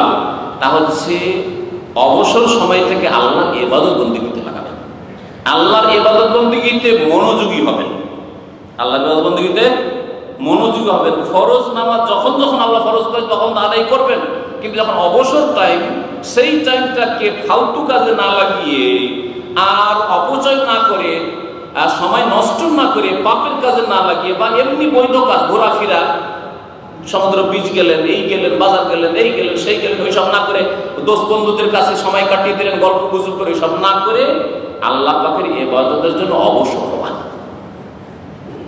8 ঘন্টা ডিউটি সৌদি আরবে, না হয় 10 ঘন্টা ডিউটি, ঠিক কিনা? তারপরে ঘুমান কতক্ষণ? 6 ঘন্টার বেশি ঘুমান না সাধারণত, 6 ঘন্টা ঘুম যথেষ্ট মোটামুটি। 6 ঘন্টা ঘুমায়, 8 6 14 16 ধরলাম, 16 ঘন্টা হবে। আর কত আছে? আরো 8 ঘন্টা আছে। এই 8 ঘন্টা কি করছেন? আল্লাহর ইবাদত বন্দেগীর জন্য অবসর হন। ইবাদত বন্দেগীর প্রথম ইবাদত হচ্ছে ইকরা। এর আগে মনে হয় আপনাদের এখানে আলোচনা করেছি পড়াশোনার গুরুত্ব, ইলম শিক্ষার গুরুত্ব সম্পর্কে। ইকরা তাহলে কিছু আয়াতের তাফসীর, রাসূলের হাদিস, প্রতিদিন আপনি 2-3টা হাদিসের তরজমা, আর 2-4-10টা আয়াত তরজমা সহ আয়াতটা তেলাওয়াত করেন। শুধু তেলাওয়াত করবেন না, তরজমা এবং তাফসীর সহ পড়েন, কিছুটা মুখস্থ করেন, আয়াত হাদিস মুখস্থ করেন, নবী সাল্লাল্লাহু আলাইহি ওয়াসাল্লামের সিরাত জীবনী পড়েন, তাহলে ইমানদা সাহাবে কেরামদের জীবনী পড়েন, বা ইসলামিক আলোচনা শুনেন, কোরআন সুন্নাহ ভিত্তিক আলোচনাগুলি শুনেন। দিনে 1 ঘন্টা 2 ঘন্টা করে ইসলামিক আলোচনা শুনেন, দেখবেন যে 5 বছর মধ্যে 10 বছর মধ্যে ইসলাম সম্পর্কে যথেষ্ট জ্ঞান হয়ে গেছে। ইলম শিখা আর তারপরে আমল করা, ইবাদত বন্দেগী করা। তো এই বাকি সময় যেটা আছে, এই সময়টা আপনি লাগান ইবাদত বন্দেগী। ইবাদত বন্দেগীতে মনোযোগী হইলে আল্লাহ রিজিকের দ্বার প্রশস্ত করে দেন। এই মর্মে আমপাড়ার ছোট্ট একটি সূরার আয়াত রয়েছে, ফাইজা ফারাগতা ফানসাব ওয়া ইলা রাব্বিকা ফারগাব। ফাইজা ফারাগতা, যখন কাজকর্ম থেকে তুমি ফারেগ হয়েছো, অবসর হয়েছো, আল্লাহ বলছেন, নবী সাল্লাল্লাহু আলাইহি ওয়াসাল্লাম বলছেন, তোমার যখন কাজকর্ম, ব্যস্ততা, সাথী সঙ্গীরা কিছু জিজ্ঞাসাবাদ করছে, বা এমনি দুনিয়ার কাজে আছো, পরিবারের কাজে আছো, ফাইজা ফারাগতা, এগুলো থেকে যখন অবসর হবে, ফানসাব, তখন কঠোর পরিশ্রম করে আল্লাহর ইবাদত বন্দেগী করো। ফানসাব মানে কঠোর পরিশ্রম করে ইবাদত বন্দেগী করো, পরিশ্রম করে ইবাদত করতে। তাহলে ইবাদত পরিশ্রম করতে হবে। আমরা ঘাম বহিয়ে দিই পয়সার জন্য, কিন্তু ইবাদত বন্দেগীর জন্য, তাহাজ্জুদ পড়ার জন্য, সালাতুদ দুহা পড়ার জন্য, অথবা একটু দোয়া জিকির আজকারের জন্য, ইবাদত একটু দোয়াতে মন লাগিয়ে দোয়া করব, কোথায় এগুলো? কোথায় ওই অবস্থা? তাহলে কি করে হবে? ইবাদতে মনোযোগী হইটা, বিশেষ করে ফরজ ইবাদত বন্দেগী 5 ওয়াক্ত সালাতে কোনো রকম ঘাটতি না হয়। রাত ছোট, একটু কষ্টই হোক উঠতে, কষ্ট হবে, কষ্ট না করলে জান্নাত পাওয়া যাবে না। জান্নাতকে কষ্টদায়ক বস্তু দিয়ে ঘিরে রাখা হয়েছে। নবী করিম সাল্লাল্লাহু আলাইহি ওয়াসাল্লাম হাদিসে বলেছেন, হুফফাতিল জান্নাতু বিল মাকারিহি, জান্নাতকে ঢেকে রাখা হয়েছে কষ্টদায়ক বস্তু দিয়ে। কষ্ট করলে জান্নাত পাওয়া যাবে, কাঁটা সরালে জান্নাতে পৌঁছালে হাত পৌঁছানো যাবে, আর কাঁটা না সরালে ফুল তুলতে পারবেন না। জান্নাতের ফুল যদি তুলতে হয় তো কাঁটা সরাতে হবে, আর কাঁটা সরাতে গেলে হাতে কাঁটা লাগতে পারে, শরীরে কাঁটা লাগতে পারে। একটা হাদিসে বলছি শুনে, قال রাসূলুল্লাহ সাল্লাল্লাহু আলাইহি ওয়াসাল্লাম, রাসূলুল্লাহ সাল্লাল্লাহু আলাইহি ওয়াসাল্লাম বলেছেন, হাদিস তিরমিজি, ইবনে মাজাহ, ইবনে হিব্বানে রয়েছে, হাদিস সহিহ। ইন্নাল্লাহা ইয়াকুল, আল্লাহ পাক বলেন হাদিসে কুদসি, আপনা আদম, হে আদম সন্তান, তাফাররাক লি ইবাদাতি, আমার ইবাদতে মনোযোগী হও। আমলা সাতরাকা গিনা, তাহলে তোমার মনকে অভাব মুক্ত করে দেব, খাই খাই ভাব থাকবে না। তোমার হৃদয়কে, মনকে আমি সচ্ছলতা দিয়ে ভরপুর করে দেব, মন ধনী হয়ে যাবে। মনে সচ্ছলতা, কোনো অভাব নেই। আলহামদুলিল্লাহ, মন যখন সুখী সবকিছু সুখী। মনে কোনো অভাব নেই, তখন কোনো অভাব নেই, শরীরে অভাব নেই, পকেটে অভাব নেই, কোনো অভাব নেই। আর কি আসুদ্ধ ফাকরাকা, তোমার দারিদ্র মোচন করে দিব। আল্লাহ বলছেন দারিদ্র মোচন করে দেব, সরকারকে আর দারিদ্র মোচন করতে পারে? আল্লাহ না করলে। আল্লাহ যেই তরিকাতে দারিদ্র মোচন, অভাব দূর করার কথা, সেই তরিকাতে, সেই রাস্তায় আসতে হবে। সেটা হচ্ছে ইবাদতে মনোযোগী হও। হ্যাঁ, ফরজ ইবাদত বন্দেগীর হেফাজত করো, অবসর সময়টা ফালতু কাজে কাটায় না, পাপে লাগায়ও না, নেকির কাজে লাগাও। তাহলে কি করব? মনকে সুখী করে দেব। আর আসুদ্ধ ফাকরাকা, তোমার অভাব দূর করে দেব। ওয়াইল্লা তাফআল, যদি এই কাজ না করো, আমার ইবাদতে মনোযোগী না, মন লাগে না, নামাজ পড়তে মন লাগে না, রোজা রাখতে কষ্ট লাগে, যাকাত দিতে কষ্ট লাগে, হ্যাঁ, তওবা করতে কষ্ট লাগে, পাপ করতে মজা লাগে। নবী করিম সাল্লাল্লাহু আলাইহি ওয়াসাল্লাম বলেছেন, আল্লাহ পাক বলেছেন হাদিসে বলছে, মালাতু ইয়াদাইকা শুগলান, তোমার হাতকে বিজি করে দেব, ব্যস্ত করে দেব, ব্যস্ত হয়ে যাও, ব্যস্ত জীবন, অশান্তির জীবন, ব্যস্ত জীবন। ওয়ালাম আসুদ্দা ফাকরাকা, তোমার অভাব কোনোদিন মিটাবো না, তোমার অভাব কোনোদিনই দূর করবো না। এই ছিল নবী করিম সাল্লাল্লাহু আলাইহি ওয়াসাল্লাম হাদিস। তাহলে ইবাদতে মনোযোগ দিতে হবে। 4 নম্বর, রিজিকে বরকত নিয়ে আসার উপায়, রিজিকের চাবি, তা হচ্ছে বেশি বেশি হজ উমরা করেন। আমাদের বাংলাভাষী লোকদের সবচেয়ে বড় ত্রুটি যেটা আমি এখানে দেখতে পাই, নামাজের ত্রুটি তো সবচেয়ে বড় ত্রুটি, আর এটা সবার মধ্যে রয়েছে। আজকালকার মুসলিম মানে নামে মুসলিম, নামাজে ওই জুমা পড়ে, ব্যাস জুমা পড়ে, দুটো ঈদ পড়ে, 52টা 54টা নামাজ পড়ে, আর 5 ওয়াক্ত নামাজ ওর মর্জি মোতাবেক পড়বে, আল্লাহর মর্জি মোতাবেক পড়বে না। এই হলো মুসলিমদের অবস্থা। অথচ নামাজ দিয়ে আমাকে শুরু করা উচিত ছিল। এই জন্য বলি দিই, নামাজ ছাড়া আপনি বাকি আমল করে রিজিক পাবেন, এটা হবে না। আল্লাহ বলেছেন ওয়াস্তাইনু বিস-সাবরি ওয়াস-সালাহ, 2 জায়গায় করা রয়েছে, আইয়ুহাল্লাযীনা আমানু ইসতাইনু বিস-সাবরি ওয়াস-সালাহ, এক জায়গায় ইন্নাল্লাহা মা'আস-সাবিরিন, আর এক জায়গায় রয়েছে ওয়াস্তাইনু বিস-সাবরি ওয়াস-সালাহ ওয়া ইন্নাহা লাকাবীরাতুন ইল্লা আলাল খাশিঈন। তাহলে কত গুরুত্বপূর্ণ বিষয়। আল্লাহর কাছে সাহায্য চাও, রিজিক চাও। সাহায্য চাওয়ার মধ্যে হচ্ছে রিজিক চাওয়া একটা, কিসের মাধ্যমে? বিস-সাবরি, ধৈর্যের মাধ্যমে, ওয়াস-সালাহ, নামাজের মাধ্যমে। 5 ওয়াক্ত নামাজের হেফাজত যদি না করেন তো আল্লাহ এই রিজিকে বরকত রাখবে না। ধোঁকা খেয়েন না যে অনেক টাকার মালিক হয়ে গেছেন, এই টাকা থাকবে না, নষ্ট হয়ে যাবে। এই টাকা আপনার ছেলে মেয়েরা ভোগ করতে পাবে না, আপনার নাতিরা ভোগ করতে পাবে না, আপনার আগামী জেনারেশন প্রজন্ম ভোগ করতে পাবে না। ভালো করে মনে রাখবেন, এই টাকাতে কোনোদিন বরকত হবে না। যেই টাকা ইবাদতবিহীন, নামাজের সময় নামাজ নষ্ট করে ঘুমিয়েছেন, আর তারপরে আপনি মেহনত পরিশ্রম কঠোর করেছেন পয়সার জন্য, পেটের জন্য, এই পয়সা কোনোদিন টিকবে না। এটা বলার সাথে সাথে বলবো যে বেশি বেশি হজ উমরা করবেন। আমাদের রোগ হচ্ছে যে হজ উমরা করতে চাই না। 10 বছর হয়ে গেছে, মুখে দাঁড়িয়েও আছে, হজ করেনি, বড়ই কষ্ট লাগে। আর মুখে দাঁড়িয়ে থাকা নাই থাক, কিন্তু আপনার উপর হজ খরচ রয়েছে।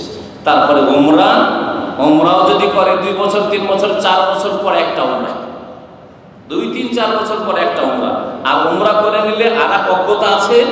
জিজ্ঞাসা করি যে হজ করেছেন, বলছে যে হুজুর ছোট হজ করেছি, ছোট হজ করেছি, বড় হজ করিনি, ছোট হজ করেছি।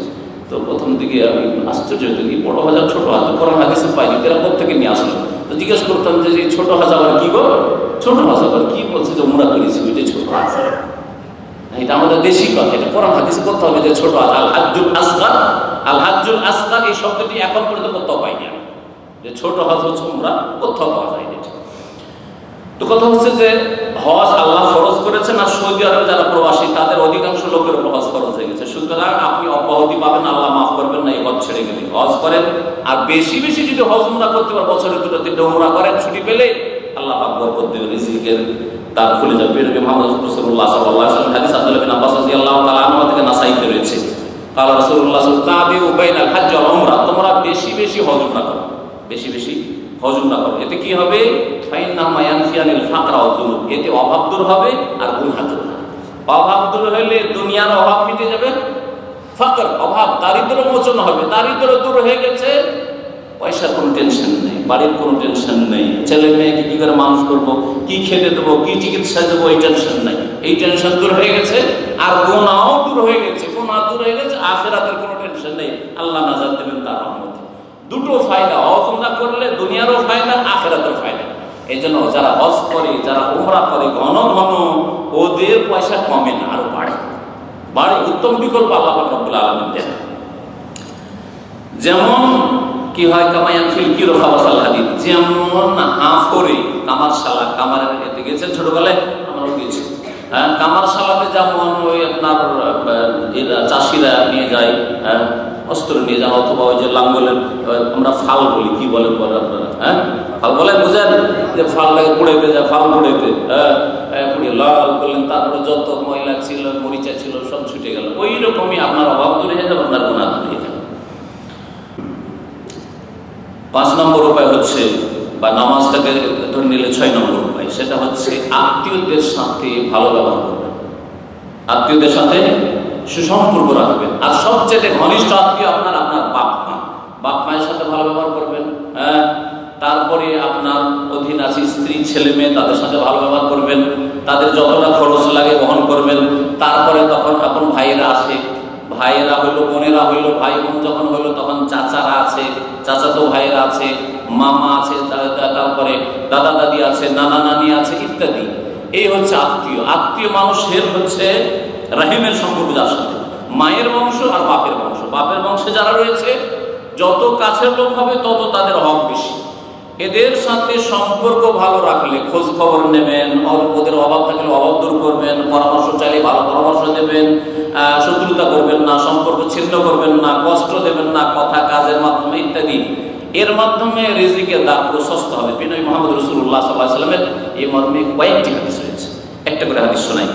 নবী সাল্লাল্লাহু আলাইহি ওয়াসাল্লাম বলছেন, মান আহাব্বা ইউসাতালাহু ফি রিজকি, কেউ যদি পছন্দ করে যে তার রিজিককে আল্লাহ প্রশস্ত করুক, ওয়ায়ুনসালাহু ফি আসরিহা, তার বয়সকে আল্লাহ বৃদ্ধি করুক, আয়ু বৃদ্ধি করুক, বয়স বেড়ে যাক, তাহলে বয়স বাড়ে, কেমন করে বাড়ে আল্লাহ ভালো জানেন, কেমন করে বাড়ে বয়স নিজের আমার কতটা দায়িত্ব জানা নেই। সুতরাং বাড়লো না সেটা কেমন করে বুঝবো? এক কথায় নবী করিম সাল্লাল্লাহু আলাইহি ওয়াসাল্লাম গায়বের কথা বলছেন, বয়স বাড়াইতে চাও আর রিজিকে বরকত চাও, রিজিক বাড়াতে চাও, তাহলে কি করো? ফালিয়াসিল রাহিমাহু, আত্মীয়দের সাথে সুসম্পর্ক করুন, আত্মীয়দের সাথে সুসম্পর্ক রাখেন। সহিহ বুখারী হাদিস। এমনকি একটি হাদিস তাবরানীতে রয়েছে যে গুনাহগার যারা পাপিষ্ট ফাসিক, তারাও যদি আত্মীয়দের সাথে সুসম্পর্ক রাখে, দুনিয়াতে আল্লাহ রিজিকে বরকত দেন, আখিরাতে শাস্তি দেবেন, কিন্তু দুনিয়ার বালা মুসিবত দূর হবে। এই জন্য দেখা যায় অনেক পাপিষ্ট, কিন্তু আমাদের দেশের পারিবারিক যে কাঠামোটা আছে, নামাজ পড়ে না করত, হ্যাঁ, ঠিক করে রোজা রাখে না, অনেক খারাপ কাজে লিপ্ত, কিন্তু বাপ মা সব টাকা পয়সা বাপ মার কাছে, সব পাঠাকে বলছেন, সব পাঠিয়ে আবার মজলুম হচ্ছে মানুষ, আর আপনার ছেলে মেয়েকে মজলুম করছেন, কিন্তু যতটা প্রয়োজন ততটা পাঠাবেন। তারপরে এই কথাটা অবশ্য বাপ মা আমাদের দেশে রাগ করবে, কিন্তু আমাদের দেশে জাহিলিয়াত, হক নষ্ট করে, টাকা পয়সা আপনারা নিয়ে 10 বছর 20 বছর ইনকাম নিয়ে বাবা নিজের নামে করলো, আর ভাইরা সব ভাগ করে নিয়ে গেল, আপনার ছেলে মেয়েরা সব জিরো, তাকিয়ে আছে। আমাদেরকে ওই দাদা দিলে পাবো না, হঠাৎ করে আল্লাহ না করে আপনার মত হয়ে যায়, বলে তা তোরা তো কিছু পাবি না, তোরা তো তোর বাপ তো আগে মারা গেছে, তোরা তো আইন কারণে কিছু পাবি না, জুলুম করেছে না, সব টাকা কেন পাঠাচ্ছে? এই বিষয়টা যদি আলোচনা করি একটা লম্বা বিষয় হবে, সেই বিষয়ে আলোচনা করবো না। বাপ মায়ের দায়িত্ব বা করণীয় বলে আমার একটা বক্তব্য ইন্টারনেট আছে, শুনবেন। তো বলছিলাম যে অনেক ফাসিক ফাজেল পাপিষ্ট লোকেরা দুনিয়াতে আত্মীয়দের সাথে সুসম্পর্ক রাখার কারণে তাদের ধন সম্পদ বাড়ে। ইন্না আজালাত তাআতি সাওয়াবান লাসিলাতুর রাহিম, নবী সাল্লাল্লাহু আলাইহি ওয়াসাল্লাম বলছেন যে কোন নেকি করে দ্রুত ফল পাওয়া, নেকি করার পরে সাথে সাথে নগদ ফল পাওয়া। সবচেয়ে বেশি নগদ ফল পাওয়া যায় কিসে? সিলাতুর রাহমি, আত্মীয়দের সাথে সুসম্পর্ক করলে। হাত্তা ইন্না আহলাল বাইতি লা ইয়াকুনু ফাজারা, এমনকি ওই পরিবারের সদস্যরা সব পাপিষ্ট, বেহায়া, বেপরদা, গুনাহগার, পাপিষ্ট, বিভিন্ন পাপে জড়িয়ে আছে। কিন্তু ফাতানু আমওয়ালুহুম ওয়া ইয়াকসুরু আদাদুহুম, কিন্তু তাদের ধন সম্পদ বৃদ্ধি পাচ্ছে এবং তাদের জনবল বাড়ছে, তাদের নেতৃত্ব বাড়ছে, তাদের ক্ষমতা বাড়ছে, তারা সুস্থ আছে। কেন? এই জন্য যে তারা আত্মীয়দের সাথে সুসম্পর্ক রাখে। দুনিয়াতে নগদ নগদ আল্লাহ দিলেন, আখিরাতে দেবেন না। যার ঈমান নেই, যার নামাজ নেই, আখিরাতে আল্লাহ দেবেন না। সেজন্য দুনিয়াতে ওকে নগদ দিয়ে বিদায় করে, যা তুই যা, ভালো কাজ কিছু করলি, বাপ মাকে দেখলি, আর ভাই বোনকে দেখলি, আর লেখাপড়া করে মানুষ করলি, আর বংশধরের সাথে ভালো সম্পর্ক রাখলি, তোকে নগদ দিয়ে বিদায় করে দিলাম। আখিরাতে আর কিছু দেবে না যদি ঈমান আমল না থাকে, যদি 5 ওয়াক্ত নামাজ না থাকে। ভালো করে শুনে রাখেন, এই জন্য 5 ওয়াক্ত নামাজে কোনো ঘাটতি করবেন না, তাহলে দুনিয়াও পাবেন, আখিরাতও পাবেন। 7 নম্বর উপায় হচ্ছে রিজিক বাড়াবার বা রিজিকের চাবি হাতে নেওয়ার। সেটা হচ্ছে আল্লাহ রাস্তায় বেশি বেশি খরচ করা। আল্লাহ যখন দিয়েছেন, আল্লাহ রাস্তায় খরচ করেন, খরচ করলে বাড়ে। আল্লাহ রাব্বুল আলামিন কোরআনে কারীমে ইরশাদ করেছেন সূরা সাবার আয়াত নম্বর 39, ওয়া মা আনফাকতুম মিন শাইইন, যা কিছুই খরচ করবে, ফাহুয়া ইউখলিফু, আল্লাহ সেটাকে বৃদ্ধি করবেন। ওয়া হুয়া খায়রুর রাযিকিন, আল্লাহ হচ্ছে উত্তম রিজিক দাতা। নবী করিম সাল্লাল্লাহু আলাইহি ওয়াসাল্লাম বলেছেন, ইয়া আদম, হে আদম সন্তান, আনফিক উনফিক আলাইক, হাদিসে কুরসি এটা আল্লাহ পাক বলছেন, ইয়া আদম, হে আদম সন্তান, আনফিক, খরচ করো, আল্লাহ তোমার উপর খরচ করবেন।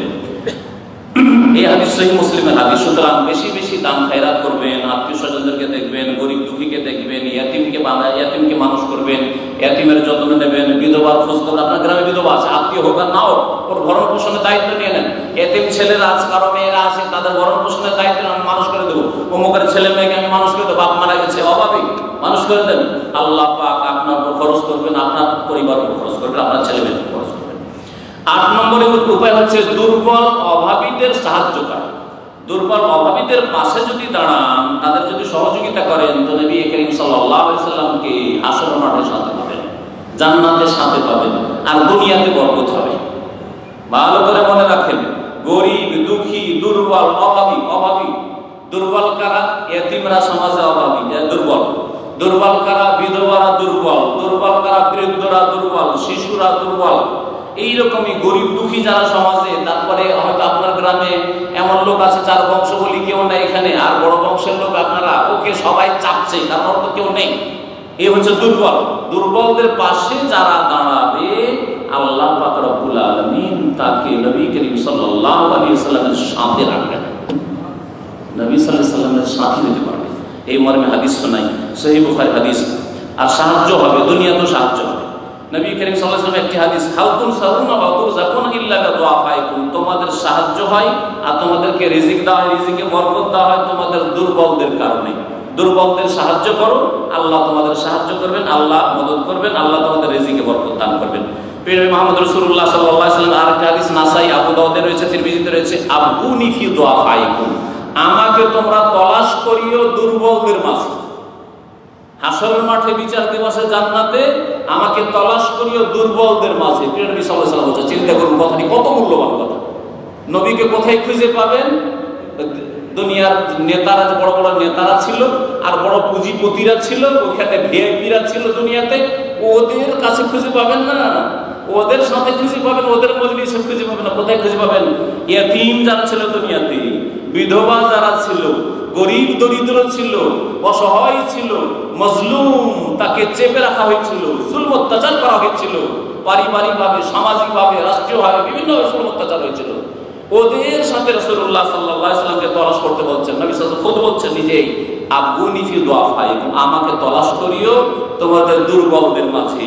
ফাইন্না তুরজাকুনা ওয়া তুনসারুনা বিদুআফাইকুম, তোমাদেরকে রিজিক দেওয়া হয় এবং সাহায্য করা হয় তোমাদের দুর্বলদের কারণে। 8 নম্বর উপায়, আর এটা দিয়ে শেষ করবো, সেটা হচ্ছে যে রিজিকের দ্বার কখনো যদি সংকুচিত হয়, তো সেই জায়গা ছেড়ে একটু নড়াচড়া করবেন। আপনার পোষাইল না, দাম না পোষাইল না, ভাই এখানে এসে ভালো কোনো একটা কিছু করতেই পারলাম না, তাহলে আপনি চেষ্টা করেন যে না, এই শহর ছেড়ে যায়, রিয়াদ চলে যায়, উদাহরণস্বরূপ বলছি, অথবা মক্কা চলে যায়, মদিনা চলে যায়, জেদ্দা চলে যায়। যারা ওখানে আছেন, না এখানে আমি কোনো রকম কিছু করতে পারলাম না, আর গ্রামে কিছু করতে পারলাম না, যাই একটু শহরে উঠে যাই, এদিক ওদিক যেতে বলেছেন, দেশ থেকে বিদেশে যায় অথবা একই দেশে এক জায়গা থেকে আরেক জায়গায় যায়, সহজ ভাষায় হরকতে বরকত আছে। হরকতে মানে নড়াচড়াতে কি আছে? বরকত আছে। এটা কথা যদিও প্রবাদ, কোনো হাদিস বলছি না আর আয়াতও বলছে না, কিন্তু এর পিছনে আয়াত আছে, হাদিস আছে।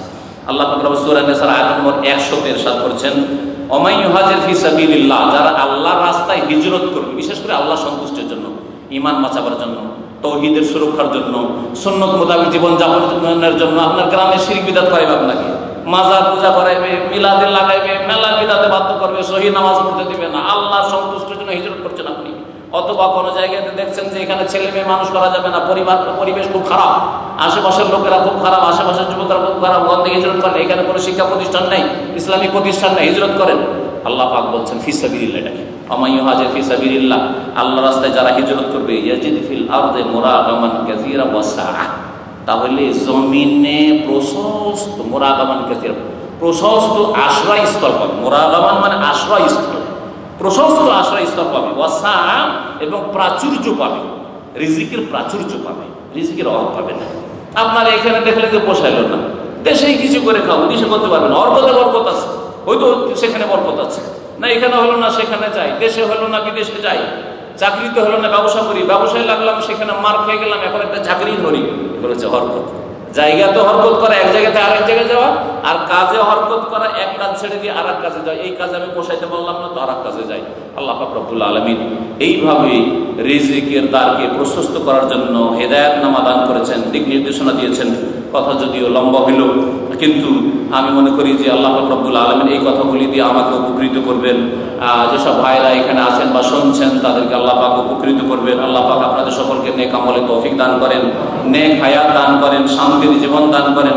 দুনিয়াতে আল্লাহ পাক সার্বিক শান্তি, সার্বিক কল্যাণ দান করেন, আর আখিরাতে আল্লাহ পাক সার্বিক কল্যাণ দান করেন, জান্নাতুল ফিরদাউস দান করেন। বালা মুসিবত দূর করে দেন, ফিতনা ফাসাদ থেকে আল্লাহ পাক বাঁচিয়ে রাখেন। আল্লাহ পাক আমাদের সকলের রিজিকে বরকত দান করেন, বলুন আমিন। আল্লাহ পাক আমাদের রিজিকে বরকত দান করেন, আল্লাহ পাক রব্বুল আমাদের কবুল করেন। আমাদের পরিবার পরিজন, ভাই বেরাদর, দিনী মুসলিম ভাইরা যেখানে রয়েছেন, আল্লাহ পাক তাদের জীবনে রিজিকে বরকত দান করেন। আল্লাহ তাদের দুনিয়াতেও সুখী করেন, আখিরাতেও সুখী করেন, সমস্ত রকমের ফিতনা থেকে আল্লাহ পাক যেন বাঁচিয়ে রাখেন। সুবহান রাব্বিকা রাব্বিল ইজ্জাতি আম্মা ইয়াসিফুন ওয়া সালামুন আলাল মুরসালিন ওয়ালহামদুলিল্লাহি রাব্বিল আলামিন।